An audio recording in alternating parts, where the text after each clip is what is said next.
आदर्श रामलीला का अब दिल्ली के पांडव नगर में मंचन होने जा रहा है, जिसको लेकर सभी के अंदर खुशी और उत्साह दिखाई दे रहा है। जानकारी के मुताबिक रामलीला कमेटी के 3 युवक रामलला की पावन नगरी अयोध्या गए थे, जहां से वे एक लहराता हुआ नारंगी झंडा, पवित्र मिट्टी की 2 ईंटें और साथ में सरयू नदी का जल भी लेकर आए हैं। इसी उपलक्ष्य में कल पांडव नगर के रामलीला मैदान में एक रंगारंग कार्यक्रम रखा गया था, जिसके माध्यम से उन तीनों युवकों को सम्मानित भी किया गया था, जहां पर बीजेपी से दिल्ली प्रदेश के उपाध्यक्ष कपिल मिश्रा मुख्य अतिथि के रूप में वहां पर मौजूद रहे, जिन्होंने आकर सभी का उत्साह बढ़ाया। साथ ही उत्तम भारत न्यूज के साथ बातचीत में उन्होंने कहा कि यह अद्भुत कार्यक्रम है।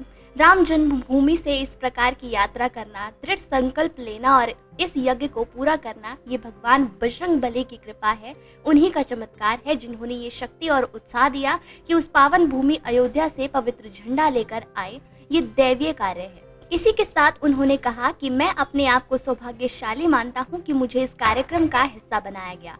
और एक शख्स ने वहां बातचीत के दौरान बताया कि इस बार हमारे यहां से 3 युवक अयोध्या नगरी गए, जो कि पैदल की लगभग 800 किलोमीटर की दूरी का सफर तय करके गए थे। इस बार हमने कुछ नया करने की सोची और यहाँ भूमि पूजन का कार्यक्रम रखा गया। इस अवसर पर वहाँ पर कई लोग मौजूद रहे। रामलला की आरती हुई, नाच गाना हुआ और भारत माता की जय के नारे लगाए गए। ये अद्भुत कार्यक्रम है और अयोध्या से, राम जन्मभूमि से इस प्रकार की पदयात्रा करते हुए ध्वजा लेके आना, शिला लेके आना, माटी लेके आना अयोध्या जी की, और उसको यहाँ पे स्थापित करना, ये संकल्प लेना और इस यज्ञ को पूरा करना, ये दैवीय कार्य है। और मुझे लगता है हम सब सौभाग्यशाली हैं कि आज इस कार्यक्रम में हमें उपस्थित होने का सौभाग्य मिला। और मैं आभार व्यक्त करता हूँ लता जी का और पूरी आयोजन समिति का, और नमन करता हूँ उन तीनों पथिकों को, यात्रियों को, जिन्होंने इस संकल्प को पूरा किया।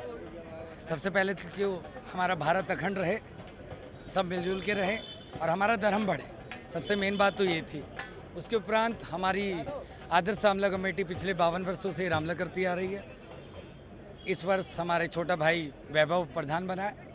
उसके दौरान हमने सोचा कि इस रामलला में नया क्या किया जाए, बहुत कुछ सोचा, मगर इससे बड़ी बात हमें कोई नहीं लगी कि हम अयोध्या से ध्वज लेकर आएँ, मिट्टी लेकर आए, वहाँ की ईंटें लेकर आए, जिससे हम इस रामलला का भूमि पूजन करें, जिससे हमारे इस पांडव नगर का नाम बढ़े और अखंड भारत बने। रामलीला का जो मंचन हो रहा है पांडव नगर में, तो इसकी मंचन के लिए अयोध्या से एक ध्वज लेकर आए हुए हैं, जो पैदल लगभग 800 किलोमीटर का सफ़र था।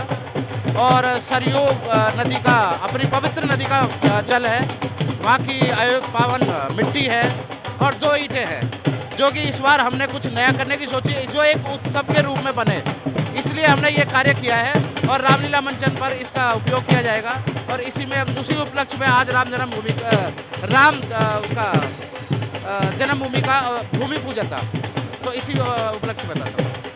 आज पांडव नगर में कुछ ऐसे स्वयंसेवक, ऐसे हिंदू युवा, जिन्होंने पैदल अयोध्या से यहाँ तक पांडव नगर, शकरपुर, दिल्ली 92 में लेकर आए, पैदल यात्रा करके ध्वज लेकर आए। यह हम सब हिंदुओं के लिए गर्व की बात है और सब बच्चों को इससे प्रेरणा मिलती है। बहुत सारे ऐसे लोगों को प्रेरणा मिली कि इस प्रकार की ये चीज़ें कोई सोच नहीं सकता था। दिल्ली में पहला ऐसा रहा कि जिसमें इस रामलीला कमेटी के लोगों ने पद यात्रा करके यहाँ तक लेकर आए ध्वज को, और वहाँ की ईंटें लेकर आए, वहाँ की मिट्टी लेकर आए, वहाँ का जल लेकर आए। देखो, अपने आप में बहुत बड़ी बात है, सभी हिंदुओं के लिए प्राउड फील करने वाली बात है। भारत माता की जय हिंद, जय श्री राम। उत्तम भारत के लिए ये पंकज की रिपोर्ट। धन्यवाद।